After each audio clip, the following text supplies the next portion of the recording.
Hey everyone, Mr. Happy here, and in this video I want to share with you my thoughts on the new PvP additions and changes with patch 6.1. Between everything else I've had to do in 6.1, I have been knee deep in the Crystalline conflict climbing the ranked ladder. Having just gotten a crystal today, I wanted to share the impressions I've had of everything thus far. So first off, the overall vibe I get is that this is exactly the kind of stuff that 14 PvP needs to go for. Short, objective-focused games with easy-to-understand rule sets. It's great that anyone at a glance, even a non-14 player, will see a game of Crystalline Conflict and pick up exactly what the main objective is, even if they don't know the exact particulars.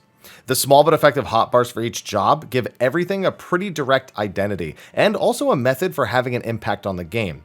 They also ensure that everyone at least has the bare essentials to compete with a variety of teams. It's just refreshing to see such meticulous thought go into the design of PvP, and as long as they continue to refine these aspects, it will keep people's interest in PvP, at least for a time. So let's take these individual elements and break them apart a little bit. I'll start with the changes to the jobs themselves, since regardless of the PvP mode you're actually playing in, you will be interacting with the jobs. Like I said, the narrowed down job design and identity in PvP just makes for more overall interesting gameplay, even outside of Crystalline Conflict. Now, while the revitalization of Frontlines is no doubt in part due to the recency of these changes and the return of the Garo event, many have found that even those modes benefit a lot from the job changes, allowing for more chaos that lets some jobs that don't shine as well in ranked or Crystalline Conflict, well, lets them shine here instead. That's not to say there aren't some favorites, but it's definitely an improvement from before. And quite frankly, this had to happen, because while Crystalline Conflict is the new mode, the modern mode, it's not the only mode. Ensuring that PvP is more fun in all modes was an absolute must, and my short-term impression is that they did a pretty good job with these job changes, making it so that all the modes would feel better. As a little side tangent, the next step will really be improving Rival Wings when it returns in patch 6.2, and I'd like to see them revisit the old Frontlines maps to modernize those a bit as well. I think they need to kind of ooze this consistency of this new design aspect that they're looking for across all of the PvP modes. Now, I'm not saying that the job design is perfect by any means. To no one's surprise, there are balance concerns aplenty, with jobs like White Mage, Warrior, Samurai, Dragoon, and Red Mage just running rampant over teams, and some people wouldn't even have named maybe one or two of those as the really overpowered jobs. People just have those jobs they particularly hate. I know I have one. And then other jobs like Reaper and Dancer, they could definitely use some bringing up. That being said, even the less popular jobs can run rampant if put in the right hands, but they just have a much higher skill floor and honestly also a much higher skill ceiling to get there.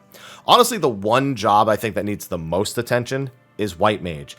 I just think it's way too strong, and I'll talk about that in a separate video where I actually discuss my kind of tier list for PvP thus far. I also feel like the responsiveness of some skills is far below what it should be, particularly Purify and Guard. Purify takes too long to actually cleanse the debuff, and its resilience effect doesn't even really work. Guard also takes too long to begin providing the damage reduction, leading to situations where you activate it at like 60% HP, but the animation takes so long that you get blasted after hitting it, and now you only have like 10% HP. These skills also sometimes just don't want to activate, it feels like. Someone else gave me a great analogy. It's like I'm trying to pot and raid, but if I don't pot, I just die.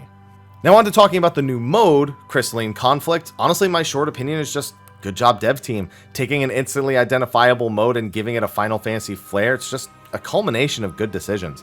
The maps are compact, varied, and the balance of the crystal push speed really lends itself to a number of potential experiences.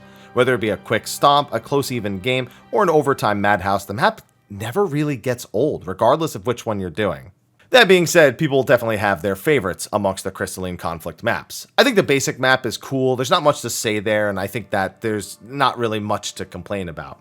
But the Volcano map, I have a love-hate relationship with, mostly love. The PvE hazards that pop up can be played around so well to make for some game-changing plays, whether it be stunning people into explosions or grabbing the Pac-Man pellet power-ups just to wreck the team with your next big limit break.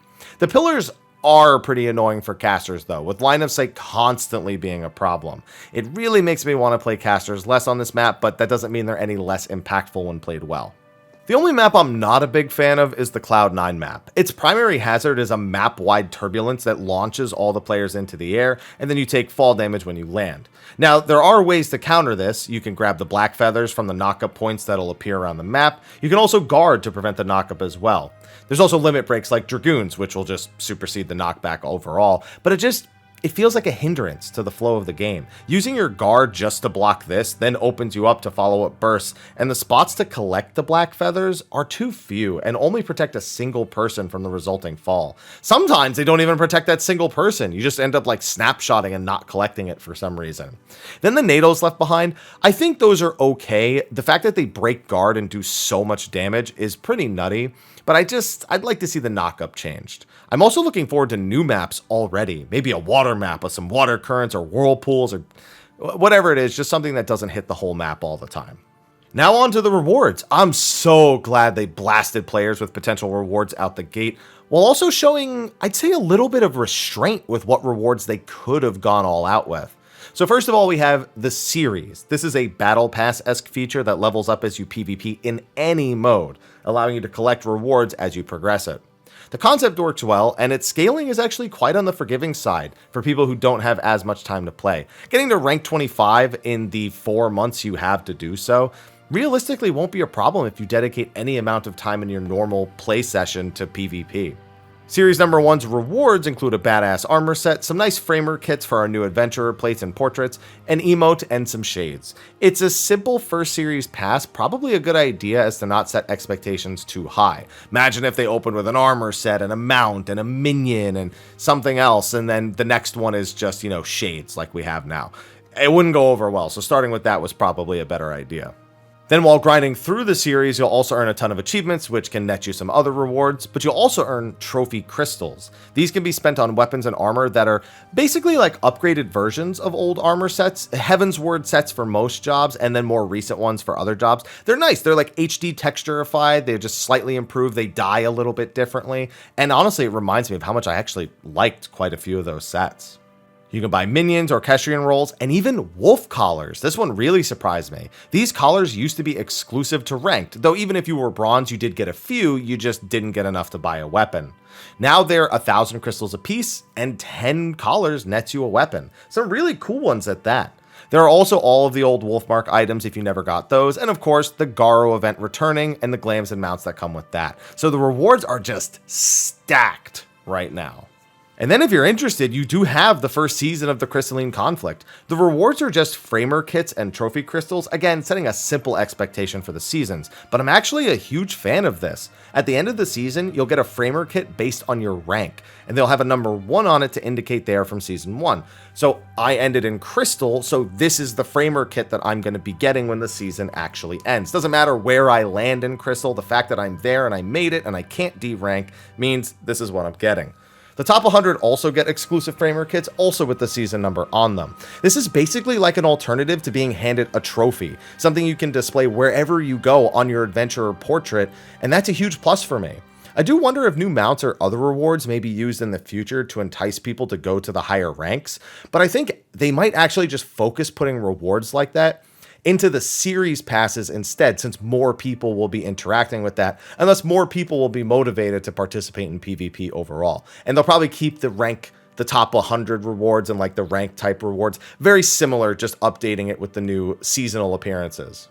Now, as for the ranking and matchmaking for the ranked Crystalline Conflict mode, I don't really know 100% how I feel just yet. It's pretty simple. You win one game, you win a star, you lose a game, you lose a star, and if you actually get a winning streak, you'll start getting 2 stars per win. It definitely rewards winning lots of games in a row, and that's the primary way that you're going to go about climbing the ranks, but that can make any time that you just win one, lose one feel really frustrating, as opposed to if it was maybe more exact, like an LP system where you could maybe gain 18 LP but only lose 12. There's also nothing to, I guess, prevent you from just losing a star when you lose a player. Maybe somebody disconnects or AFKs, and the game has no sort of protections against stuff like that. So that's definitely a place they need to have some sort of improvement, especially if a player disconnects in the first 30 seconds or during the wind-up time for the match to start. You can just call it a draw or just no match and just end it, and then everyone can go back and queue again. Now, the ranking system ties in with the matchmaking for ranked in a very particular way. If you lose a lot of games, you actually end up in matches with people who are lower ranked. And if you win a lot of games in a row, then you end up in people with higher ranks. And that's not 100% consistent. Sometimes I lose one and I end up with lower ranks, and then I win one and I still end up with lower ranks, but then I win one again and then I'm up with the higher rank, so I'm not even on a win streak yet. Sometimes I lose one, win one, and the win one I'm now in, you know, a much higher rank. It tries to be smart, and I don't think it's all the way perfected, but that could also just be because it's trying to make sure the queues don't take too long, so it's kind of expanding the pool of people that it can pull from. It could probably use some improvement is what I'm saying, because it's definitely a little disorienting, bouncing back and forth between these two completely different potential skill levels, I should say, in order to try and, I don't know, just to make it so that you're more likely to win than lose, but you still have just a good chance of winning and losing. Also, in regards to matchmaking, there is only solo queue for the Crystalline Conflict mode. You cannot duo queue, trio queue, and there is no full 5-man queue. There are custom maps that you can do, custom matches, I should say, where if you have 2 groups of 5, you can coordinate those to just, you know, scrim against each other. But I know it's been really disheartening for some people that they just can't queue in with their friend. Yeah, you could try the timed queues, but you're just as likely to end up on the other person's team as you are to actually end up on their team.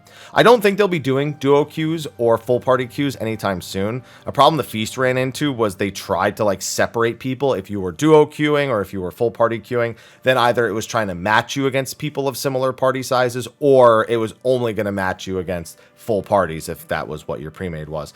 And I think they don't want to dilute the queues by trying to like divvy people up into these different categories, especially with the tumultuous history that Final Fantasy XIV PvP has had.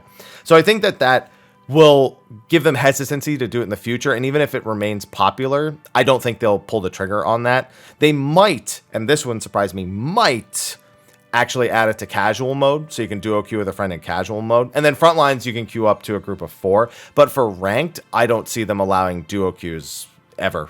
Quite frankly, I just think they're going to shy away from it based on past experiences. But man, it's just refreshing to be able to say something positive or encouraging or, well, I guess anything at all about Final Fantasy XIV PvP. I do think that other than some of the specifics I named, that there's definitely stuff that needs to be improved or at least be made a little bit more clear. There's some balance changes that definitely need to happen, and I think that this is just the first step, meaning there's always the chance to misstep. We can't rule that out. It's happened before when they've made decent changes to PvP, but I'm really hoping they can stick the landing this time and everyone can stop looking at Final Fantasy XIV PvP like it's a joke. Myself included. You guys know I've ragged on it nonstop. I'm not going to ignore that like it's never happened, and I don't want that to be the case. Even if it's never going to be the thing I'm 100% sold on, the fact that I'm this motivated to go in and get to this crystal rank, and that I've been doing these hundreds of matches and taking the losses and trying to earn the wins and trying out different jobs, that's what this game excels at. And if PvP can do that as well, thank goodness. It'll keep me interested. It'll keep me excited. But anyway, that's going to be a wrap for my first impressions on patch 6.1's PvP changes. Let me know in the comment section how your games have been going, how your series rank ups have been moving along, and if you're excited for the future of Final Fantasy XIV PvP. Or not. You could still not be. I wouldn't be surprised, to be honest. But anyway, thanks for watching. Like, favorite, subscribe, and share, and I'll see you in the next one. Until then, take care.